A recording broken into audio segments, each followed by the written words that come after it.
Bonjour à tous, je peux commencer sans les slides, c'est pas grave. Alors, oui, quand j'utilisais la BNU, d'ailleurs, ici, à peu près à ce niveau-là, il devait y avoir les vieux fichiers avec les petites fiches qui sentaient le vomi, puisque tout n'était pas encore informatisé à l'époque. C'était il y a quelques temps, alors j'y reviens maintenant, mais plutôt pour d'autres raisons. Donc voilà, donc oui, effectivement, j'étais ici à l'IEP de Strasbourg, où j'ai fait de l'histoire des relations internationales, c'est ma première slide, je me présente toujours, et où pour différentes raisons, j'ai commencé à m'intéresser à l'histoire numérique, ou du moins à l'usage d'outils numériques.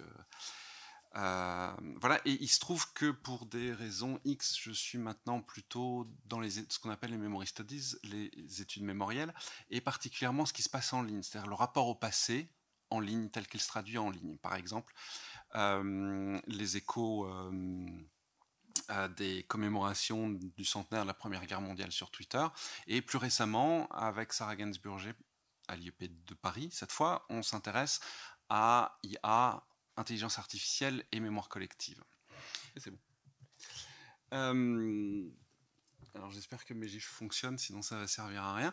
Mais c'est pas très grave. Je vais pas aujourd'hui. Je vais commencer juste une petite introduction, mais ça va pas être le cœur de cette intervention. Je vais pas beaucoup parler des usages des larges language des IA génératives en histoire et en sciences humaines. Je note juste parce que c'est assez important. Que après, on est 18 mois après la sortie de ChatGPT, sur lesquels on a eu énormément de débats, on pensait que les étudiants n'utiliseraient plus que ça, le problème du plagiat, etc. Mais on est 18 mois après, et en fait, ce sont quand même des outils, lorsque je regarde mes collègues, et pas uniquement au C2DH, où on est un peu orienté de ce point de vue-là, sont des outils qui maintenant intègrent le quotidien de l'historien et de l'historienne, et des chercheurs et des chercheuses de manière générale. Je peux enfin, c'est rentré dans les mœurs. Je peux donner quelques exemples. Alors, on mène pas mal d'expériences de recherche et d'enseignement avec ces systèmes. Il y a d'ailleurs des exemples sur des sources différentes, mais qui sont assez proches de ce qui nous a été présenté ce matin. Mon collègue Benoît Magérus utilise par exemple un LLM pour essayer de comprendre un corpus assez structuré de sociétés, enfin un registre de sociétés de commerce. Certains collègues essayent d'utiliser, de fine-tuner des LLM pour en faire des sortes de chatbots spécialisés dans l'histoire du Grand-Duché. Donc ça rend des journées comme celle-là, où il y a plusieurs savoir-faire qui se rencontrent et plusieurs corps de métier qui se rencontrent, particulièrement importantes. Il faut aussi de temps en temps aborder les questions éthiques, c'est pas le sujet d'aujourd'hui, mais il y a quand même une éthique de l'usage des LLM sur laquelle on doit réfléchir. Bien sûr, l'usage le plus répandu des large language models dans leur version chatbot au C2DH par exemple, c'est l'écriture de code, de script en Python. Par exemple, aujourd'hui, scraper des données d'un site web, bien sûr dans le respect du RGPD, qui est une opération si le site web n'est pas trop complexe. C'est une histoire d'1 heure avec quelqu'un qui a une petite culture numérique, qui sait à peu près ce qu'est le code HTML, avec un chatbot, quand avant il fallait aller voir un collègue qui, soit un ingénieur, soit un collègue un peu plus avancé sur ses usages, qui savait faire ce genre de choses. Donc ça rend la culture numérique aussi des chercheurs, chercheuses particulièrement importante, sinon l'usage des chatbots est plus complexe. À terme, il me semble, mais c'est peut-être un peu contradictoire avec la présentation précédente, que ça change quand même un peu la manière dont on a envisagé les humanités numériques au sens de la coopération des différents corps de métier entre eux. C'est-à-dire que le moment où moi j'ai besoin d'aller chercher un collègue informaticien est maintenant beaucoup plus loin qu'il ne l'a été auparavant, parce que je peux faire énormément de choses. Je peux faire énormément de choses au LLM. Donc il y a quelque chose qu'on avait pensé dès 2010 au Vatican de Paris, quand on avait écrit le manifeste des Digital Humanities, qui a changé dans les relations entre les différents corps de métier. Et surtout, il y a une nouvelle agentivité qui est non humaine, qui est celle de l'IA générative, qui apporte quelque chose qui est assez différent. Là aussi, c'est quelque chose à laquelle il faudra réfléchir. Et troisième point sur lequel il faudra réfléchir, c'est que je vois des collègues de plus en plus écrire avec des chatbots ou écrire avec des grands modèles de données, mais sans qu'ils le sachent trop. C'est intégré. Alors, c'est déjà très intégré aux emails, par exemple. Mais je sais qu'une collègue du C2DH, par exemple, parfois bloque sur l'écriture. Donc, elle demande à un chatbot de commencer à écrire sur son sujet. Elle ne reprend pas un seul mot de ce qui est écrit, mais ça la débloque. Ça enlève ce syndrome de la page blanche. Il y a probablement beaucoup d'autres usages d'écriture qui vont s'insérer et devenir ce qu'on a appelé avec Caroline Muller, qui est MCF en contempo à Rennes 2, des pratiques numériques discrètes, c'est-à-dire des choses qu'on utilise tous les jours comme chercheurs et chercheuses, mais qu'on ne documente pas. Or, écrire avec un chatbot, c'est pas tout à fait écrire avec juste Word ou avec une machine à écrire. Bon. Ce qui va plus m'intéresser ici, ça n'a pas l'air de marcher. Bon, c'est pas grave, si c'est bon. Mais ouais. Ce qui m'intéresse plus ici, en fait, c'est de voir les systèmes d'IA générative, donc générative d'images, de texte ou de vidéos, comme des produits de quelque chose qui est commun à peu près à toutes les personnes ici, c'est-à-dire les sources primaires. Et parfois un peu secondaires. Si on regarde les large language models ont besoin d'un entraînement. Donc si on regarde un peu le processus d'entraînement, il peut différer en fonction des sociétés, enfin des sociétés éditrices de ces large language models, et notamment si on regarde les chatbots qui ont un entraînement supplémentaire, à peu près à tous les niveaux de l'entraînement, il y a une forme de source primaire qui est utilisée pour que ces large language models puissent fonctionner. Donc il y a une phase d'entraînement non encadrée des large language models, c'est celle dont on parle le plus la plupart du temps. Il y a ensuite souvent un réglage, tuning encadré sur la base d'instructions, et ensuite le fameux reinforcement learning from human feedback. Vous savez, quand vous appuyez sur les petits pouces vers le haut ou vers le bas, quand vous avez un résultat dans ChatGPT par exemple, et aussi avant la sortie de ces chatbots la plupart du temps, du travail du clic, du digital labor, pour filtrer, en fait apprendre au système à ne pas sortir un certain nombre de réponses toxiques. Si on prend ChatGPT, alors ces phases d'entraînement sont en règle générale sous le sceau du secret industriel ou de la recherche, mais pour ChatGPT, on sait à peu près qu'il a été entraîné sur Common Crawl, des versions 2016 à 2019, WebText 2, c'est-à-dire des textes de pages web dont les liens sont inclus dans des posts Reddit, et de 2 corpus de livres, Book 1 et Book 2, qui sont assez obscurs, d'autant plus que dans les procédures qui opposent OpenAI à un certain nombre d'auteurs, apparemment ils ont effacé certains trucs de ces 2 corpus de livres. Et enfin, il y a les pages en anglais de Wikipédia. Alors si on regarde plus précisément, par exemple, je ne sais pas du tout, j'en suis de ma présentation, mais je crois que c'est bon.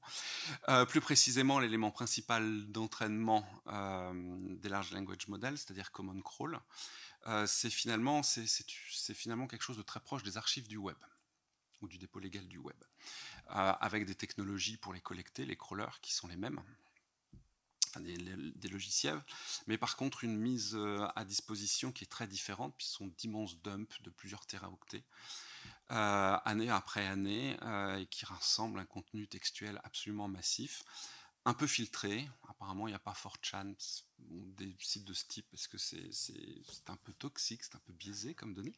Un peu filtré du web. Mais c'est tellement massif qu'on n'a quand même pas nécessairement une idée. C'est pas la bonne. Une idée. Pourquoi il bouge tout le temps? Bon, bref, une idée, j'aurais mieux fait de m'en passer, mais une idée finalement très précise de Common Crawl, et donc il y a un problème d'évaluation de ces jeux de données d'entraînement. Wikipédia en anglais, on sait à peu près, enfin, on a une petite idée, mais est-ce que pour évaluer comment dire, les biais des connaissances qui sont utilisées, pour évaluer le contenu de Common Crawl, on ne sait pas trop. Peut-être qu'ici, les savoir-faire des archivistes, des conservateurs, conservatrices, des bibliothèques, des historiens, historiennes et d'autres chercheurs et chercheuses seraient utiles, mais jusqu'à maintenant, je n'ai pas réussi à convaincre de ceci. Si on regarde le second élément de l'entraînement d'un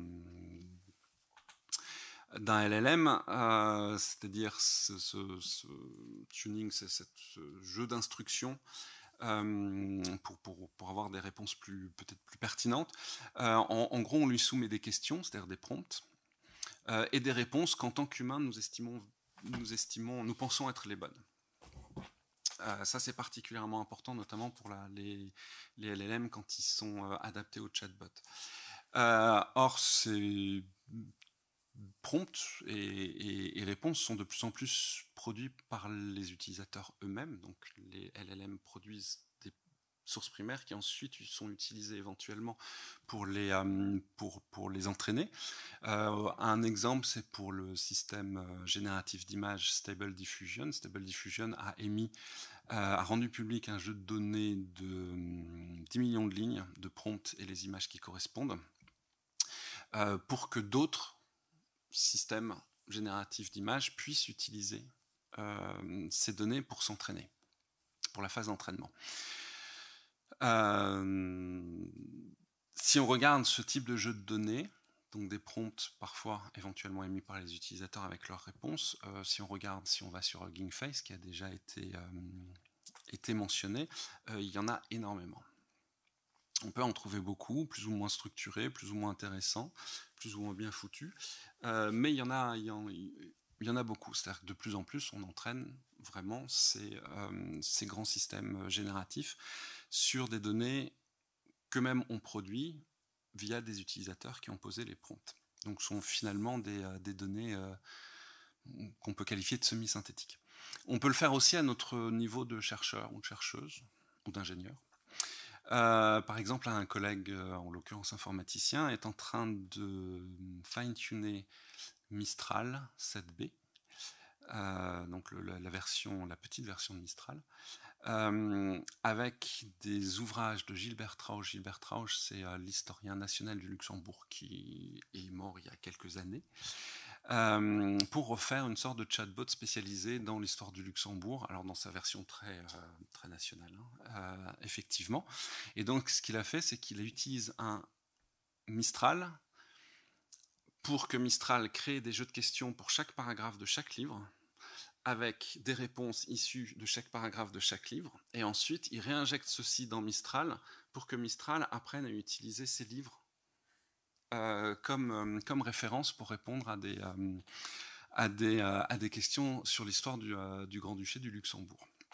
Pour le moment, les résultats sont un peu décevants, mais au moins les réponses grammaticalement sont correctes. Par contre, historiquement, on ne sait pas encore, il mélange un peu tout, mais c'était une première étape de son travail. Mais toujours est-il qu'ici, on a aussi un entraînement, un fine-tuning qui se fonde pas tellement sur une source primaire qu'une source secondaire, mais où là aussi, il y a un intérêt à regarder comment on entraîne ces grands modèles de données.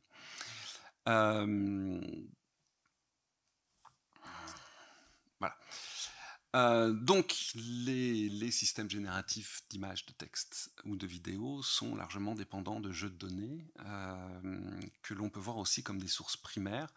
Pourquoi j'insiste là-dessus ? Je l'ai déjà évoqué parce qu'il me semble qu'on a tous ici dans cette salle des compétences qui nous permettraient d'évaluer ces jeux de données d'entraînement et qui, quand on fait du fine-tuning, sont assez facilement évaluables. Mais si on regarde les entraînements d'origine, de ces systèmes-là, c'est beaucoup plus difficile. Or, dans ces jeux de données d'entraînement, il y a quand même un certain nombre d'éléments qui peuvent donner lieu à des réponses extrêmement problématiques. Moi, je pense particulièrement à l'histoire. Ici, vous en avez un exemple. C'est une réponse de ChatGPT sur qui était Jean Monnet. C'est un discours très cohérent. La réponse, en termes de détails, c'est très mauvais. Mais très très mauvais, c'est-à-dire qu'un étudiant en licence a tout juste 10 avec ça, un étudiant en master n'aura jamais son master avec des réponses comme ça. Maintenant, ces grands systèmes de données, de génératifs produisent aussi des sources. Ils produisent les modèles eux-mêmes, en fait, pourraient être des sources à terme, comprendre comment ils fonctionnent, etc. Dans le cadre de l'histoire de l'informatique et des technologies. Mais il y a aussi les textes et les images qu'ils produisent. Et la grande question aujourd'hui est de savoir s'ils n'entraîneront pas des problèmes s'ils intègrent ensuite les jeux de données d'entraînement. Et ensuite, il y a les prompts, c'est-à-dire le rapport de l'utilisateur, particulièrement aux chatbots, qui sont de plus en plus multimodaux, donc capables de sortir et du texte et de l'image, voire des vidéos.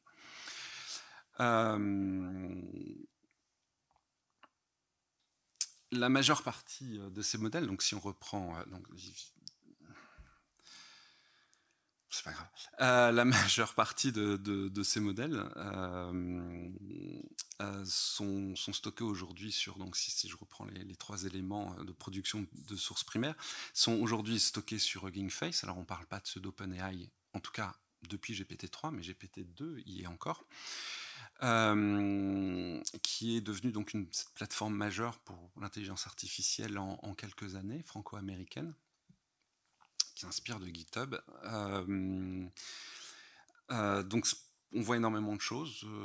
Si vous pouviez voir la slide suivante, vous verrez des noms assez connus, Llama, Mistral, donc des acteurs majeurs du domaine.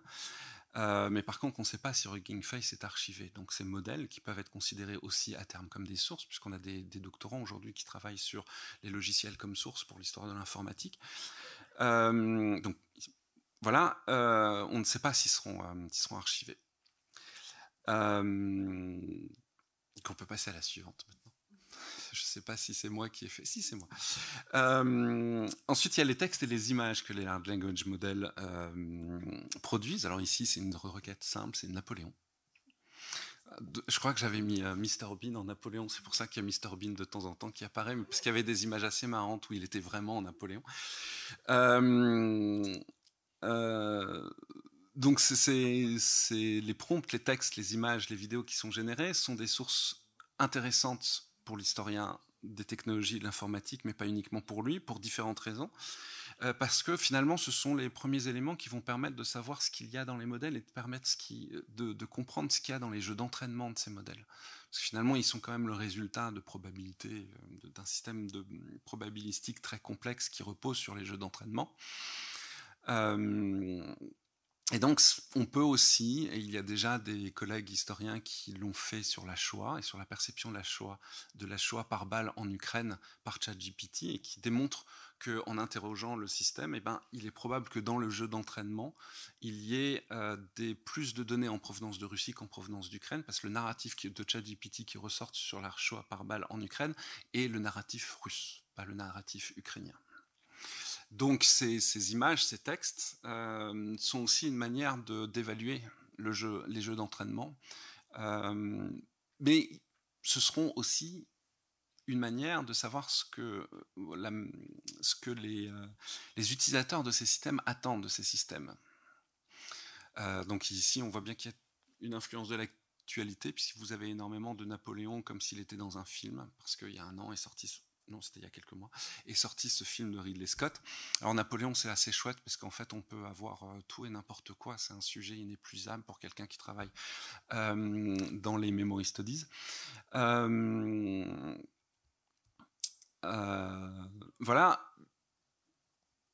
Il y a aussi un usage que l'on peut faire de ces images, de ces textes, enfin des large language models et des systèmes d'IA génératifs de manière générale comme des outils de lecture distante, c'est-à-dire qu'on peut utiliser aussi ces outils dans nos recherches. Je pense que ça a été bien montré par les interventions précédentes, mais dans mes recherches actuelles, ce qui m'intéresse le plus, en fait, ce sont les prompts eux-mêmes, les textes qui sont entrés par les utilisateurs. Alors maintenant, on peut aussi entrer des images et des vidéos.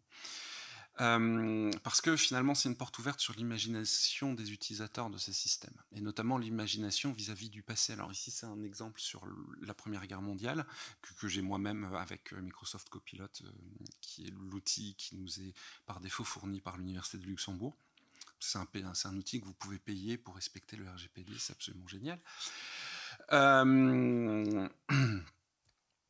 C'est une vraie porte ouverte sur l'imagination des utilisateurs des systèmes génératifs, dans mon cas, lorsqu'ils évoquent le passé, particulièrement dans leurs prompts, mais on regarde en les observant, en regardant ces prompts de près ou de loin, oui, il me reste 5 minutes, que cette imagination reste cadrée, et ça c'est en regardant vraiment les prompts, soit par lecture distante, soit par lecture proche qu'on le voit, il reste cadré par le contexte social des utilisateurs et utilisatrices.